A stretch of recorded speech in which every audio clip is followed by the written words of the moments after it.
Good morning viewers, আপনারা সবাই কেমন আছেন? আমি 2-3 দিন থেকে অসুস্থ, কিছুই ভাল লাগছিল না, কাজ করতেও ভাল লাগছিল না, কোনো কিছুই ভাল লাগছিল না। এখন ভাবছি একটু চা খেয়ে দেখি, একটু চা খেলে হয়তো ভালো লাগতে পারে,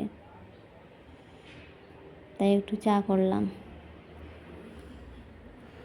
কোনো কাজ করতে ভাল লাগছিল না বলে কোনো ভিডিও করতে পারিনি। কাজ করলে তবেই না ভিডিও করব। প্রথমেই হচ্ছে নিজের শরীর ভালো না থাকলে কোনো কিছুই করতে ভালো লাগে না। শরীর ভালো থাকলে সব কিছু করতেও ভালো লাগে, ভিডিও করতেও ভালো লাগে, কাজ করতেও ভালো লাগে। আজকে আমার কোনো কিছুই ভালো লাগছিল না।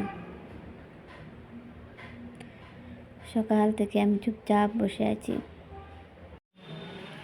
জানি না কেন যে আমি এত অসুস্থ হয়ে পড়ি। বছরের প্রায় 12টা মাসে আমি অসুস্থ থাকি। জানি না সবার এরকম হয় কি না, কিন্তু আমার প্রায় সময় আমার ওষুধ না এলে চলেও না।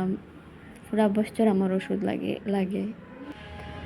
আজ আমার অসুস্থতার কারণে স্কুল যাওয়া হয়নি। স্কুলে সিএল অ্যাপ্লাই করে লিভ নিয়েছি। আজকে একদিন ছুটি নিয়েছি মেডিকেল যাব বলে। মেডিকেল এখানে এসে 2-3টা টেস্ট ছিল, এখানে ল্যাবরেটরিতে এসেছি। ল্যাবরেটরিতে আমার ব্লাড নিয়েছিল, আমার মেয়ে খুব মন দিয়ে দেখছিল।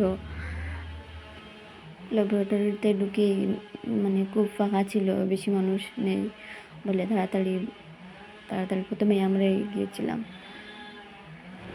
আমার ঘরের কিনারে মেডিকেল, ব্লাড দিয়ে আমি তাড়াতাড়ি ঘরে গেছিলাম।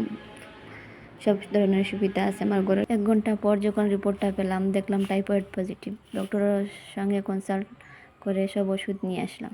ওই যে আমার একটা টেবিল আছে, এটার নাম হয়ে গেছে ওষুধের টেবিল। পুরা টেবিল ওষুধই থাকে।